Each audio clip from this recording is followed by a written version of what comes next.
Hey everyone, this is Andrew at Plainview Farm. Now if you're like me, you may be guilty of occasionally overanalyzing your problems to the point of paralysis. Now whenever it comes to finances, there are a lot of people that they're frankly intimidated by it. And so instead of coming up with a plan, they really don't do much of anything. If you sell an animal, specifically on a farm, you put the money in the bank account and you get on with life. If you have to make a purchase, well, you'll take the receipt and you may jam it off over here somewhere, and then hopefully you can find it again whenever it comes time to do your income taxes. And I'll tell you this, on my farm, I've been on both extremes of the financial management scale. There were times that I did very little financial management, if any at all, and there were times that I made a system so complicated that it was frankly too difficult to keep up with, and it became a job that I did not like, and so I just didn't do it. So I'll tell you, the best thing that I ever did on my farm, financially speaking, was to come up with a simple budget. Now I know there's a lot of different financial gurus out there that have some really great systems, really great plans, and I'll tell you this, I am not any kind of financial guru, I'm no financial advisor, I'm not an expert in, well, probably not much of anything, but I'm just trying to tell you kind of what I do, and hopefully you'll be able to pull something from that and maybe make it work on your operation.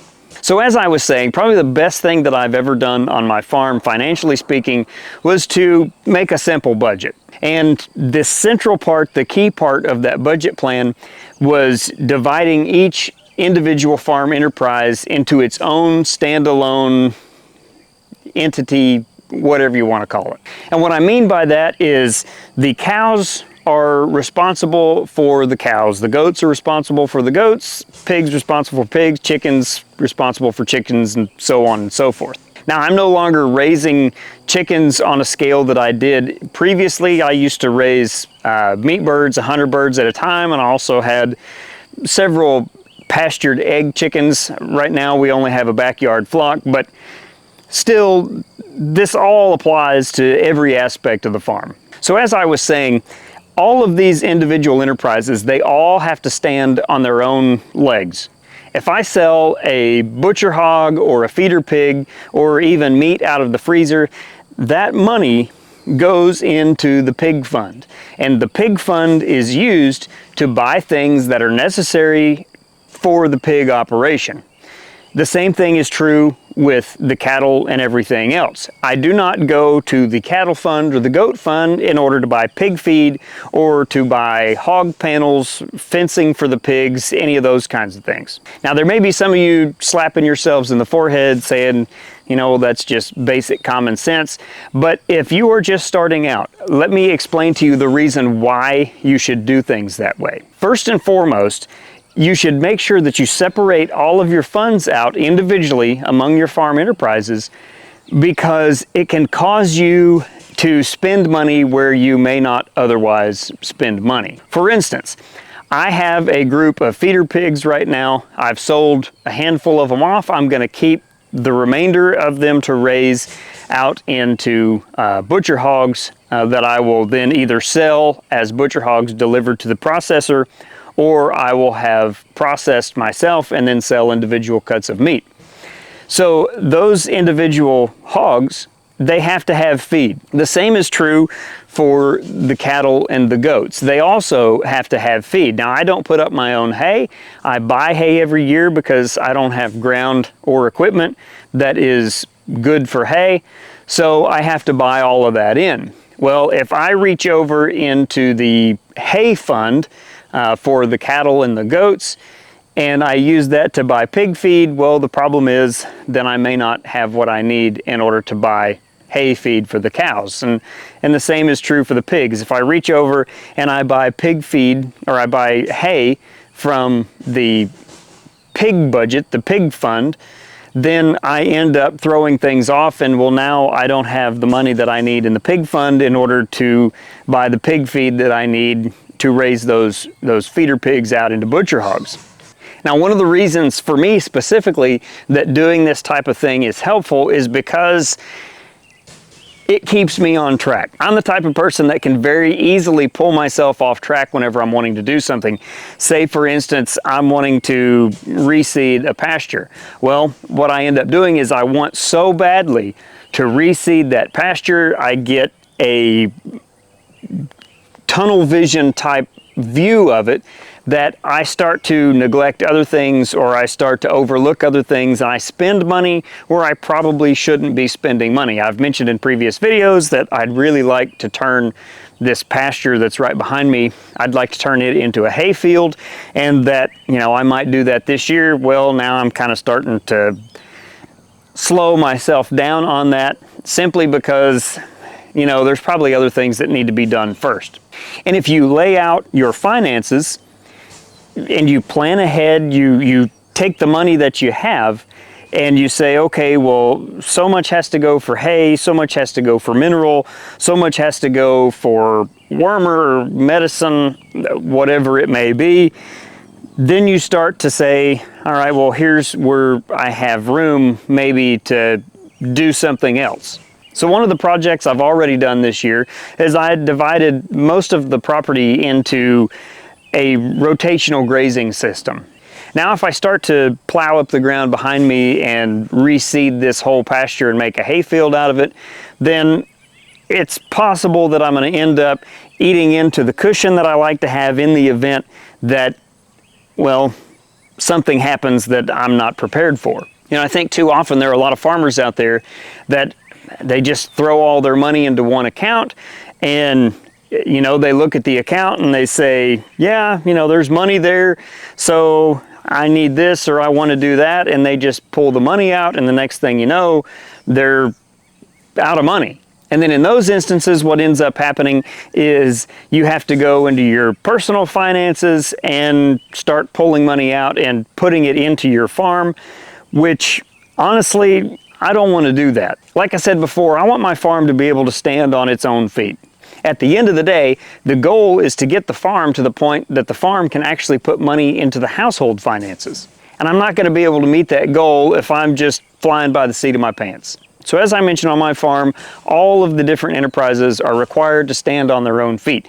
Now, it may take some time to get to that point, and so, you know, if you are trying to build up a new enterprise, well then yes, you may have to inject money from your own personal finances, or you may need to borrow money from other enterprises to help another one along in order to get it established. But the goal at the end of the day is to get it to a point where it is self-sustaining. Now, there are multiple ways that you can keep track of this information. Number one, you can use the Dave Ramsey approach, and you can get envelopes and stick cash in it and operate that way. You can build an Excel spreadsheet or any other type of spreadsheet. You can use notebook paper and a pencil. Like I was saying before, you really don't have to overcomplicate the situation. You're just trying to lay things out, that way you can manage your money in a responsible and effective way. So on our farm, one of the things that we like to do is to sit down, my wife and I, and try to brainstorm, think about all of the potential expenses that we are going to have, all of the potential additional expenses that can pop up, you know, what kind of funds that we're going to need in order to get through the next month, the next quarter, the next 6 months, the next year. And I'll tell you, sometimes, especially when you're just getting started, you have to experience things to really get an idea about what you're going to spend on pig feed, what you're going to need for hay, and that kind of stuff. You know, there are some calculations that you can make. There's different things out there that will tell you, you know, how much hay you need, how much pig feed you need. But really, at the end of the day, the best education you can get is experience. So now, since we've been on actually this farm here, which has only been for a few years, we've experienced one of the driest years that we've ever experienced. Probably the driest year we experienced was in 2011, 2012, somewhere in there. But last year was a pretty dry year for us, and so it gave us a pretty good idea pretty quickly about how much hay we needed in a dry year. Another case in point on experience here is I've been raising pigs for quite some time now, and I've got a pretty good idea about how much feed it takes to go from a feeder pig to a butcher hog. Now, some breeds are different. Some breeds convert feed much more efficiently. Some breeds convert feed slower, but you know, it's all about the quality of meat that you're going for. It's all about the end goal. So as I was saying, my wife and I, we sit down and we get an idea about how much feed we're going to need to buy for the year, and we try to use averages whenever we estimate what feed's going to cost. We also try to figure out how much hay it is that we're going to have to buy. How much do we usually spend on mineral? How much do we spend on equipment? We also try to estimate, based on previous years, how much we may have to spend on infrastructure repairs, on equipment breakdowns, those types of things, as well as if there are any projects that we're wanting to do. Is there something we're wanting to build? Do we want to build a lot of fence? Do we want to put up a hay barn? We're not going to do that anytime soon. That's another one of those things on down the road. But those are the types of things that I'm talking about. What are we wanting to do this year on our farm? Are we thinking ahead? Are we planning? Are we trying to set aside money to make sure that we're going to be able to do those things? And if you're not thinking ahead and planning, you end up putting yourself, or you take the risk at putting yourself in a situation where you're working from behind. And by that, I mean that you're having to go out and borrow money. And honestly, I've borrowed money on just about anything you can borrow money on whenever it comes to a farm. But as I said, you end up going out and borrowing money, or you're trying to sell today's crop of whatever it may be in order to pay for the seed that you bought yesterday. Does that make sense? Life on the farm is a whole lot more enjoyable if you are working from out in front instead of working from a position of being behind, trying to cover yesterday's expenses. Now, I know I may be throwing a lot of information out here, but I don't want you to overthink things. Just try to keep it simple. Now, if you're a visual person like me, it may be a good idea to create yourself some sort of checklist where you go through and you say, okay, this month we've done this, we've done that, going through and marking off the things that you have to do and understanding, again, where your money's coming from and where it's going. Now, of course, if you're into small scale farming, chances are you're not going to be using large sums of money or handling large sums of money. So again, if you want to approach the envelope type of situation where you actually have physical cash in your hands, you can go to the bank and you can pick up their little cash envelopes. A lot of banks, they'll give them to you for free. You can get those little envelopes and you can write, cows on it or pigs or whatever it is that you're raising. And that, again, that's another visual cue to help you keep track of what you actually have and how you're going to use it. There's a cow standing here behind me drinking out of the automatic waterer, which my automatic waterer is just a mineral tub with a autofill valve on it. So I guess the main point that I'm trying to make here is to have a plan. Actually be intentional in the things that you're doing and put a simple budget together. That way you know where you stand. You know where each and every operation stands. You know which one's profitable. You know which one's not. And honestly, if you know those things, then you know where you need to make some improvements. So I hope you found this video to be enjoyable, if not useful. And if you did, please do me a favor and hit that like button so maybe other folks can find it as well. And if you haven't yet, I hope you'd consider subscribing to our channel. It means more than you know. As always, I appreciate you watching. We'll see you next time.